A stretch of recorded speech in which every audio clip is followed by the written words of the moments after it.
When I pulled up to the acreage that Saturday morning and discovered Sasha sobbing in the kitchen, I realized I had witnessed the worst consequence of my generosity. She stood motionless before the sink, her hands submerged in cloudy dishwater, shoulders drooping as though bearing an invisible mountain of sorrow. Her hair, always so carefully maintained, hung in a hasty, disheveled ponytail. The shadows beneath her eyes were so pronounced it appeared she hadn't experienced genuine rest in countless nights. She wept without sound, the way broken women cry when even their tears have lost their voice. Behind her, sprawled throughout the open-concept living space that flowed seamlessly into the kitchen, sat no fewer than 8 people. There was Omar's mother, Denise, that woman who had evaluated me from our very first meeting as though I were merely an inconvenience to be tolerated. His 2 sisters, Taylor and Morgan, whose voices carried through the house with grating persistence and laughter that felt more like ridicule than joy. The younger brother, Derek, accompanied by his wife and their 2 unruly children, who tore through the house like small tornadoes, completely unsupervised and utterly out of control. All of them had claimed the furniture as their own territory, barking orders for coffee, demanding additional toast, complaining loudly that the preserves had run out. And my daughter, my precious Sasha, was serving them. She moved through her own home like hired staff, attending to their every whim. "Sasha, where did you put the sugar?" one of the sisters shouted without even glancing in her direction. "Sasha, these eggs have gone cold. Prepare fresh ones," Omar's mother, Denise, commanded in a tone that permitted no disagreement. My daughter drifted back and forth like a specter, complying with every demand, clearing every dish, enduring every dismissive remark without protest. Standing in that doorway, I felt fury beginning to rise from deep within my 70-year-old body. This was absolutely not what I had envisioned. This was categorically not the purpose for which I had purchased this home. It had been precisely 18 months since Sasha had escaped her first marriage, 18 years with a man who had systematically destroyed her spirit without ever raising a hand against her. He had employed silence as a weapon, ignoring her for weeks at a time. He had told her repeatedly that she was worthless, incompetent, that she had single-handedly ruined his existence. When she finally summoned the courage to request a divorce, he had stripped her of everything: the house they had purchased together, their combined savings, even the vehicle I had gifted her for her 30th birthday. Sasha had arrived at my doorstep with 2 modest suitcases and a devastated soul. 4 months afterward, I had watched her drift through my living room like the walking wounded, uncertain how to reconstruct her life, unsure how to begin again at 43. She had cried herself to sleep every single night, convinced she had squandered her opportunity for happiness, for family, for claiming her rightful place in this world. And I, as her mother, as a woman who had survived my own considerable battles, had made a decision. I had accumulated $5,000, money carefully saved over 3 decades of working as a bookkeeper. Money I had set aside for my retirement years, my final chapter, so that I would never become a burden to anyone. But witnessing my daughter in that condition, I understood that money served a far more important purpose. I had discovered this modest acreage on the city's outskirts. It wasn't expansive, but it possessed undeniable charm. 5 acres of land dotted with fruit trees, a 3-bedroom house, and a spacious kitchen with windows overlooking the garden. The price was $52,000, which meant I needed to secure a $7,000 loan from the bank. But I hadn't hesitated for a moment. When I witnessed Sasha's expression the day I placed those keys in her palm, I knew with absolute certainty I had made the right choice. "It's mine, Mom," she had asked, her eyes brimming with tears. "It's truly mine? Mine and nobody else's." "Yours and yours alone," I had told her, holding her tightly. "A place where you can start fresh, where nobody will ever diminish your worth again." We had cried together that afternoon, tears of joy, of hope, of that rare feeling that circumstances were finally improving. I had imagined Sasha living there peacefully, cultivating her garden, perhaps launching the small baking enterprise she had always dreamed about. I had envisioned her existence filled with tranquility. I had never imagined this nightmare. I never could have predicted that 6 months later she would encounter Omar at a grocery store, that he would appear so charming initially, so attentive, so remarkably different from her ex-husband. I never anticipated they would marry with such haste, barely 4 months after their first meeting. And I certainly never imagined he would bring his entire family with him, a clan that had now transformed my daughter's sanctuary into their personal vacation compound. "Vivian, what an unexpected surprise," Denise announced when she finally noticed my presence at the kitchen entrance. Her voice dripped with artificial sweetness, but her eyes remained cold as winter ice. "We had no idea you were planning to visit today." "It's my daughter's property," I stated calmly, though internally I was boiling with rage. "I'm entitled to visit whenever I choose." She smiled, but it wasn't a genuine smile. It was the smile of someone who believes they've already secured victory, someone who feels completely in control. Of course," she said, rising from the couch and approaching me with the confidence of someone who feels they own the place. "Although technically, it now belongs to your daughter and my son together.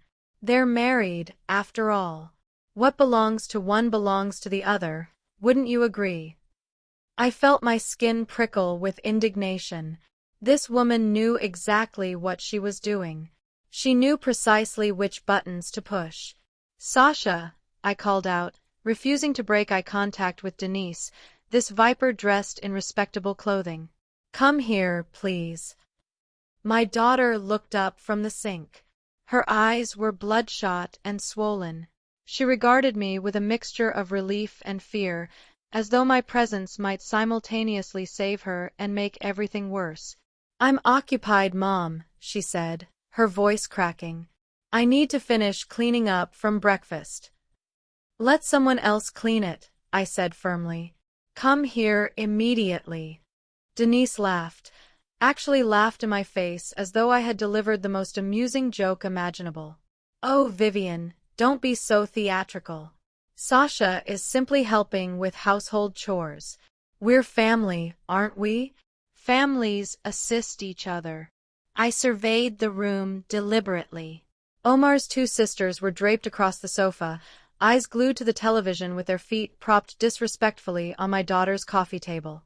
The brother was outside in the backyard, smoking without a care. The children had left a trail of toys and food debris scattered across every surface, and not a single one of these people was lifting a finger to help. "How long have all of you been staying here?" I asked. 2 weeks, Denise replied as though it were the most natural thing in the world. "And we're planning to remain all summer." Omar extended the invitation. He mentioned there's plenty of room, and why maintain a home if you're not going to share it with family? 2 weeks. My daughter had been enduring this hell for 2 solid weeks and hadn't breathed a word to me. "And where is Omar?" I asked, struggling to maintain my composure, though with every passing second, the pressure in my chest intensified. "He went out with his father to examine some property," Denise replied, settling back onto the sofa as though it were her personal throne. "They'll return for lunch. Speaking of which, Sasha, it's nearly 11 o'clock. You should begin preparing something. You know my son doesn't appreciate eating late." Sasha nodded silently and began extracting pots from the cabinet with mechanical movements, like a robot programmed solely to obey. Witnessing my daughter in this state shattered my heart into pieces. This was not the woman I had raised. This was not the strong woman who had survived an abusive marriage and discovered the courage to rebuild her life. I approached her and gently touched her arm. She flinched as though my touch had scorched her. And then I noticed something that sent ice through my veins. She had angry red marks on her wrists, as though she'd been scrubbing dishes and floors for hours without respite. Her hands were cracked and swollen. Her nails, which she always kept immaculate, were broken and dirt-stained. "Sasha, I need to speak with you," I said in a low voice. "Privately." "Why don't you sit down with us for a while, Vivian?" interrupted Taylor, the younger sister. "We're watching a really entertaining soap opera. Sasha, can you bring your mom some coffee?" "I didn't come here to watch television," I replied, not even glancing in her direction. "I came to speak with my daughter." "What an attitude!" Morgan muttered loud enough for me to hear clearly. "Now we understand where Sasha gets that from." I turned to face her directly. She was a woman in her mid-30s with artificially blonde hair and nails so excessively long I wondered how she accomplished anything with them. She was consuming grapes from a bowl, spitting the seeds directly onto my daughter's wooden coffee table. "What attitude?" I asked, my voice dangerously calm. She shrugged, still focused on the television screen. "Nothing. Nothing. I'm simply saying that sometimes Sasha becomes a little oversensitive, as though completing a few chores constitutes the end of the world." I took a deep breath. 1, 2, 3 times. I had promised myself years ago that I would never lose control in front of people who weren't worth the energy, that I would never grant them the satisfaction of witnessing me explode. But these people were testing every ounce of patience I possessed. "Sasha, let's go outside," I said, taking my daughter's arm firmly but gently. "But lunch," she started to protest. "Lunch can wait." I led her out of the kitchen before anyone else could object. We walked toward the backyard, far from the prying eyes and listening ears of that family of parasites. Sasha walked with her head down, dragging her feet as though each one weighed 100 pounds. When we reached the old swing set I had installed the week after purchasing the property, I made her sit down. I knelt in front of her, ignoring the sharp pain in my 70-year-old knees, and took her destroyed hands in mine. "Tell me," I said simply. "Tell me everything." And then, as though someone had opened a floodgate, Sasha began to weep. Not the silent crying I had witnessed in the kitchen, but deep, gut-wrenching sobs, the crying of someone who had been containing everything for far too long. "I don't understand how it happened, Mom," she choked out between sobs. "Everything was going so beautifully. Omar was so wonderful to me, so different. He made me feel special, important. He never mentioned his family was like this. He never told me his mother was so controlling, so demanding, so abusive." She nodded as tears continued cascading down her face. "When we first married, they only visited occasionally. A Sunday here, a Saturday there. Denise always made pointed comments, but Omar insisted that was simply her way, that she didn't mean anything by it. I tried to get along with her, Mom. I genuinely tried. I know, baby. I know you did." But 3 weeks ago, Denise called Omar, claiming she needed a favor. She said her landlord had raised the rent on her apartment and she needed somewhere to stay while she found something more affordable. Omar asked if she could come for a few days. I didn't want to agree, but how could I refuse? She's his mother. I felt anger surging inside me, but I remained silent, letting her speak. "She arrived with 2 suitcases, Sasha continued. "She promised it would only be 1 week. But on the 3rd day, Taylor appeared with her belongings, claiming she'd fought with her boyfriend and needed a place to stay. Then Morgan arrived, saying her apartment was being renovated. Then Derek showed up with his wife and kids, announcing they wanted to spend a few days in the country. And Omar didn't say anything. He didn't object?" I confirmed. Sasha shook her head. "He agrees to everything. If his mother requests something, he can't refuse. He insists we owe them hospitality because they're family, that this house is spacious enough for everyone, that I'm overreacting when I complain." "Overreacting," I repeated, feeling my blood temperature rise dramatically. "Overreacting when they're treating you like hired help in your own home?" "Denise claims it's my obligation as the wife to care for the family. She says this is how things are done in their family, that a good wife always prioritizes others' needs first." Sasha wiped her tears with the back of her hand. "And I thought maybe she was right. Maybe I'm the one being selfish. Maybe this is how normal families function, and I just don't understand because I only grew up with you." Those words struck me like a physical slap. My daughter was doubting herself, her worth, her right to be treated with respect in her own home, all because a manipulative woman had discovered a way to infiltrate her mind. "Sasha, look at me," I said, cupping her face in my hands. "Look me directly in the eyes." She slowly lifted her gaze. Her brown eyes, so much like mine, were filled with pain and confusion. "None of this is normal," I said firmly. "None of this is right. A family does not exploit you. A family does not use you. A family does not make you feel like a stranger in your own house." "But Omar says—" "I don't care what Omar says," I interrupted her. "This house is not Omar's property. This house is yours. I placed it in your name exclusively. Remember, only your name appears on the deed. I made absolutely certain of that specifically, so nobody could ever take it from you. When I purchased the acreage, I had been extremely clear with Attorney Miller. I had told him I wanted everything registered solely in Sasha's name. Not even I appeared as a co-owner. I had learned from my own marriage 40 years ago that a woman needs to have something that is completely hers, something nobody can touch, something that provides her with security and power. "But we're married," Sasha said, her voice small and uncertain. "What's mine is his." "No," I said firmly. "This house is private property that you acquired before the marriage. Legally, it is exclusively yours, and that means you decide who stays and who leaves." I saw something shift in my daughter's eyes, a small spark of hope, perhaps, or maybe rebellion. "I can't kick them out, Mom," she whispered. "Omar would never forgive me."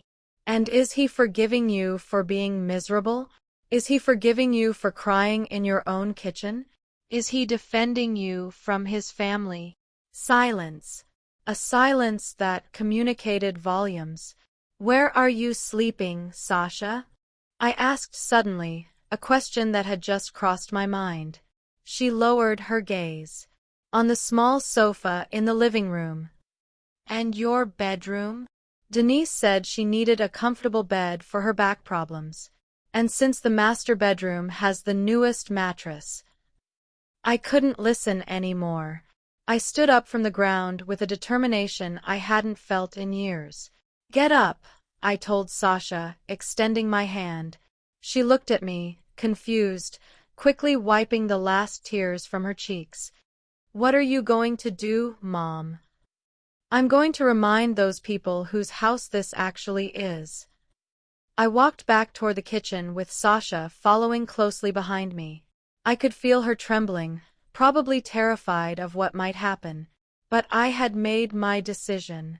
I had seen enough, heard enough, and I was not going to allow anyone, absolutely anyone, to treat my daughter this way. When we entered, the scene was exactly as I had left it. Denise on the couch like royalty, the sisters lounging carelessly watching television, the kids running and shouting without supervision. The mess had actually worsened. Juice spilled on the floor, crumbs everywhere, dirty dishes piled on every available surface. "Sasha, you're back," Denise said, not even looking at her. "Perfect. I need you to make me a cup of chamomile tea, and make certain it's piping hot this time. The one this morning was lukewarm." I planted myself directly in front of the television, completely blocking the screen. All eyes turned to me. "Excuse me," Taylor said with that spoiled teenager tone. "We're watching that." "Not anymore," I replied, my voice calm but firm. I searched for the remote control, which was lying between the sofa cushions, and turned off the television. "What do you think you're doing?" Denise rose, her face transforming into a mask of indignation. "You can't just come in here and—" "I can and I am," I interrupted her. "This is my daughter's house, and I think it's time we had a conversation about rules." Denise chuckled, but it was a humorless, scornful laugh. "Rules? Vivian, I think you don't understand how things work. My son is married to your daughter. That makes us family, and family doesn't need rules to visit." "Visit." I repeated the word, letting it hang in the air. "That's an interesting word. A visit lasts 1 day, maybe 2, perhaps a weekend if you get along exceptionally well. But you've been here for 2 weeks. That's not a visit. That's an invasion. Taylor got up from the sofa, crossing her arms defensively. Look, lady, I don't know what Sasha told you, but we are not an invasion. Omar invited us. It's his house as much as hers. No, I said, looking her directly in the eyes. It's not. This house is solely in Sasha's name. Omar has no legal right to this property, so technically he can't even invite anyone without her explicit permission. I watched their expressions change, confusion, surprise, and then something that resembled fear in Denise's eyes. That can't be true, she said slowly. Omar told us the house belonged to both of them. Omar either lied to you or simply assumed something that isn't true. I turned to Sasha, who was standing at the kitchen entrance with wide eyes. Sasha, tell your mother-in-law whose house this is. She swallowed hard, looking between her mother-in-law and me. I could see the internal battle on her face, the fear of confronting the woman who had dominated her for weeks.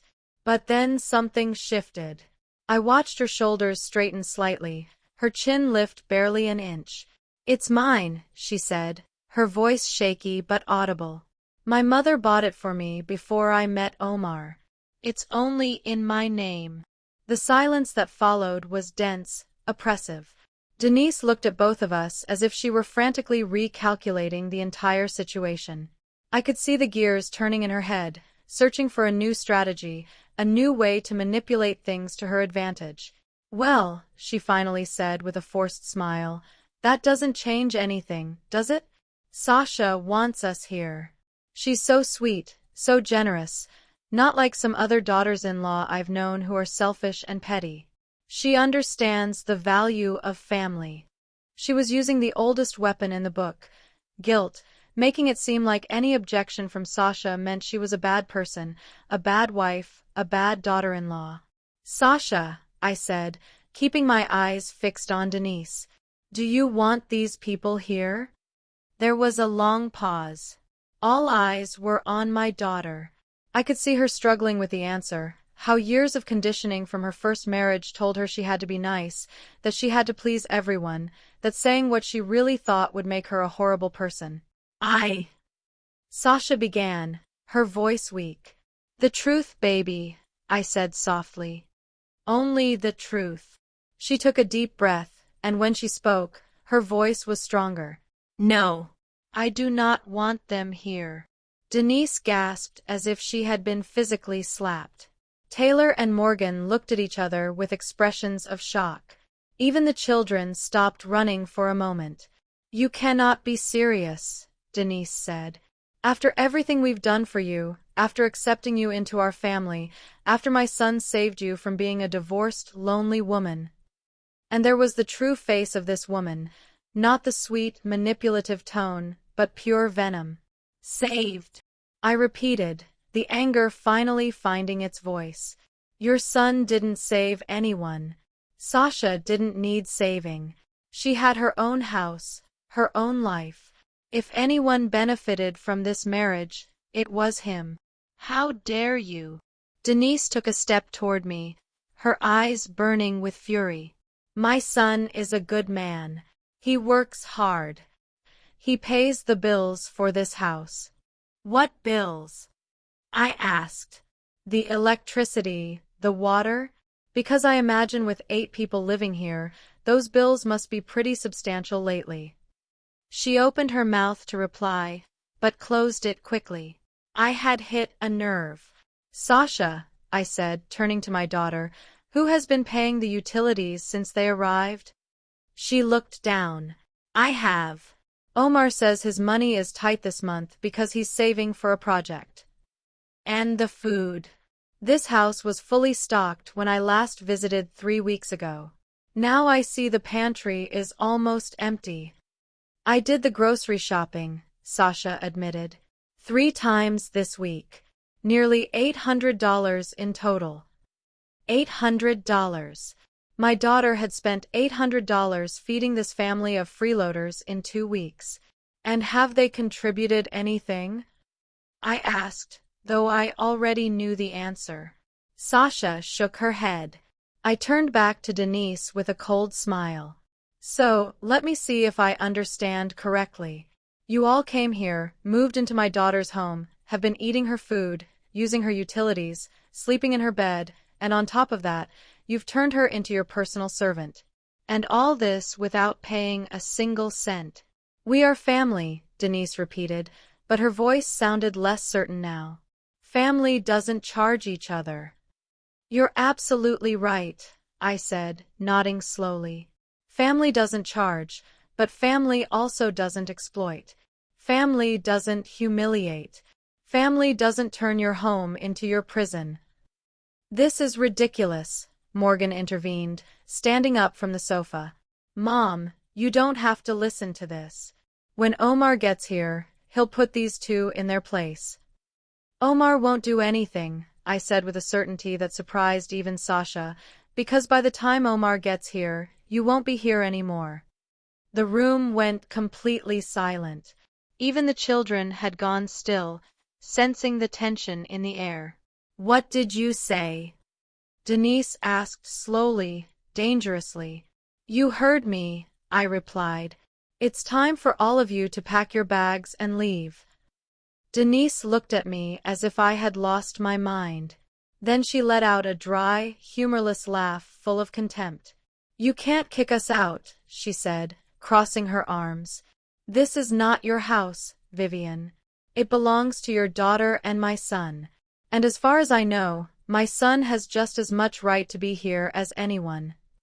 Your son can stay if Sasha decides he can, I replied. But you are not welcome. And who is going to kick us out? Taylor asked with a sneer. You? A 70-year-old woman? Please. I walked up to her slowly, looking her directly in the eyes. She was taller than me, younger. She probably thought that gave her some kind of advantage. But I had lived 70 years in this world. I had raised a daughter alone after my husband died when Sasha was only 5. I had worked in offices full of men who thought they could intimidate me. I had survived loss, betrayal, and pain that this spoiled girl couldn't even imagine. Be careful about underestimating older women, I said in a low but firm voice. We've survived too much to be afraid of people like you. Taylor took a step back, her smirk faltering. Sasha, Denise said, ignoring me completely and turning to my daughter. You're not going to allow this, are you? You're not going to let your mother come in here and cause problems in your marriage. Think about Omar. Think about how he'll feel when he finds out you kicked out his family. And there was the manipulation again, the emotional blackmail, the way to make Sasha doubt herself, to make her feel guilty for wanting peace in her own house. I watched Sasha open her mouth, probably to give in, to apologize, to say everything was fine. But before she could speak, I intervened. Omar can feel however he wants, I said. But he will have to understand that his wife deserves respect in her own home. And if he can't understand that, then maybe he needs to ask himself what kind of man he is. You are trying to destroy their marriage, Denise accused, her voice rising in volume. That's what you're doing, isn't it? You never liked that your daughter found someone. You always wanted to keep her dependent on you. The accusation was so absurd, it almost made me laugh. I, who had spent my life savings to give my daughter independence. I, who had worked double shifts for years to make sure she never went without anything. I, who had prayed every night for her to find someone who would truly make her happy. I won't dignify that with a response, I said simply. You have 1 hour to pack your things and leave this property. 1 hour. Morgan yelled. Are you insane? We have suitcases, boxes.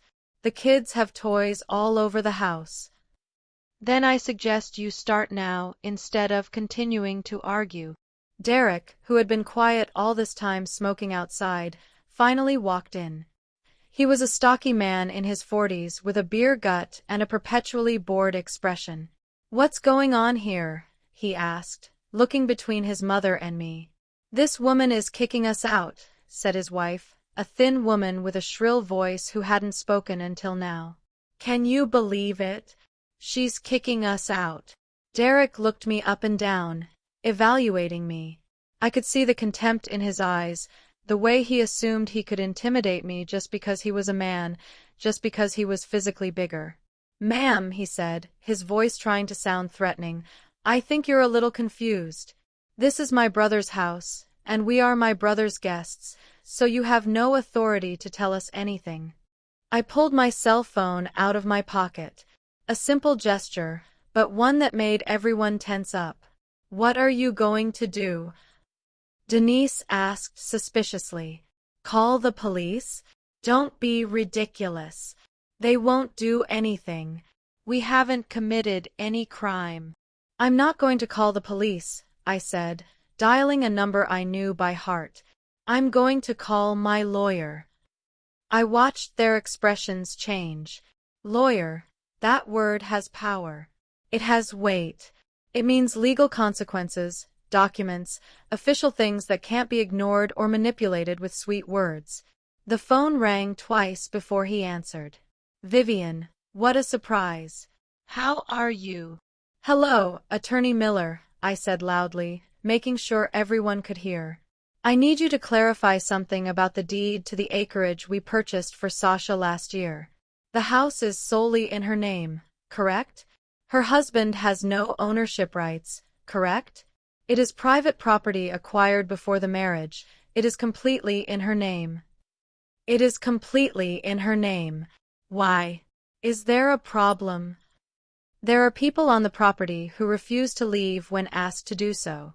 Can my daughter legally demand that they vacate?" "Absolutely. It is her private property.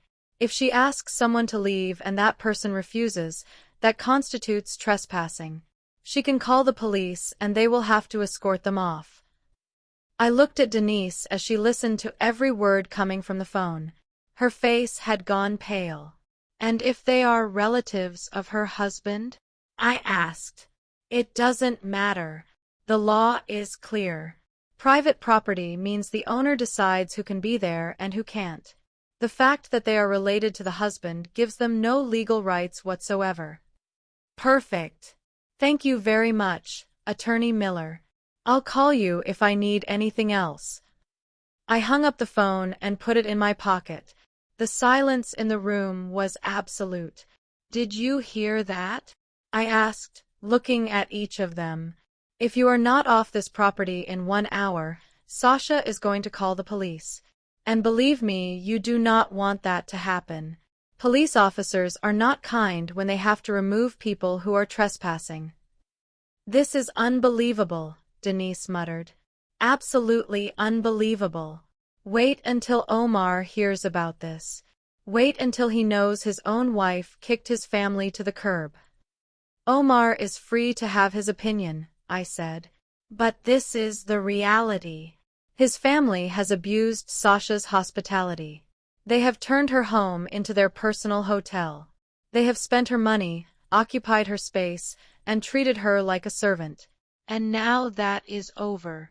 "We didn't do any of that," Morgan yelled. "Sasha is overreacting as always. She's so dramatic. Dramatic." I repeated, feeling the temperature of my voice drop dangerously. "My daughter has destroyed hands from cleaning and cooking for you. She hasn't slept in her own bed in 2 weeks because your mother appropriated it. She spent $800 on food that you all devoured without contributing a cent. And you call her dramatic." Morgan opened her mouth to reply, but nothing came out, because she knew it was true. They all knew it. "Mom," Sasha said, her voice shaky from her position at the kitchen entrance, "what's going to happen when Omar gets here?" It was the question that had been floating in the air all this time. Omar, the husband, Denise's son, the man trapped in the middle of all this. "That depends on him," I replied honestly. "He can get angry. He can try to defend his family. Or he can see this for what it really is, a necessary intervention to protect his marriage and his wife's mental health. He will take our side, Denise said with certainty. My son knows his place. He knows family comes first. His family is Sasha now, I said, looking at her directly. When he married her, she became his priority, not you. That's what you think, Denise spat. But a son is always a son. Blood is thicker than any marriage certificate. And there was the real truth. This woman's deep belief that her son would always belong to her, that no wife could ever be more important than his mother. It was a battle Sasha could never win, not as long as Omar remained tied to Denise's manipulations. You have 50 minutes, I said, looking at my watch. I suggest you stop talking and start packing. For a moment, no one moved. They all stood there looking at me as if they expected me to back down, to say it was just a joke, that of course they could stay. But I didn't move. I stood there planted firmly with my arms crossed and an expression that made it clear I would not change my mind. Finally, it was Derek who spoke. This is stupid. I'm going to call Omar. He pulled out his phone and dialed. We all waited in silence as the phone rang. Once, twice, 3 times. Voicemail. He's not answering, he muttered, putting the phone away in frustration. Then I suggest you start packing and explain the situation when he finally answers, I said without compassion. Denise glared at me. If looks could kill, I'd be dead on the floor. But I had faced worse looks. I had faced bosses who yelled at me, doctors who gave me bad news, bank officials who told me I didn't qualify for loans. An angry glare from a manipulative woman was not going to make me back down. Fine, she finally said, her voice icy. We're leaving. But this is not going to stand. Omar will know exactly what happened here today. She turned to my daughter with an expression of deep disappointment. I hope you're ready for the consequences of blaming your husband and defending your mother instead of your marriage. It was her last arrow, her final attempt to plant seeds of doubt and guilt in Sasha's heart. And for a second, I saw it work. I saw my daughter's eyes fill with fear, her shoulders hunch. Sasha is not blaming anyone, I intervened before Denise could do more damage. She is defending her right to live in peace in her own house. If Omar has a problem with that, then the problem is his, not hers. Denise let out a scornful sound and headed toward the master bedroom, the one she had occupied as if it were her own. Taylor and Morgan followed her, mumbling loud enough for us to hear words like ungrateful and terrible. Derek stayed for a moment longer, looking at me with something that seemed between respect and resentment. You know you're going to cause a family war, right? If defending my daughter causes a war, I replied calmly, then so be it. He shook his head and went out to the yard to gather his children's things. His wife followed him, shooting me venomous glances as she picked up toys from the floor. When we were finally alone in the living room, Sasha collapsed onto the sofa, her body trembling. I sat down next to her and held her tight, just like when she was a little girl and had nightmares. Did I do the right thing, Mom? She asked, her voice broken. Or did I just destroy my marriage? My love, I said, stroking her hair, a marriage that can only survive if you agree to be mistreated is not a marriage worth saving. But I love Omar. I know. And maybe he loves you too. But love is not enough if it's not a company.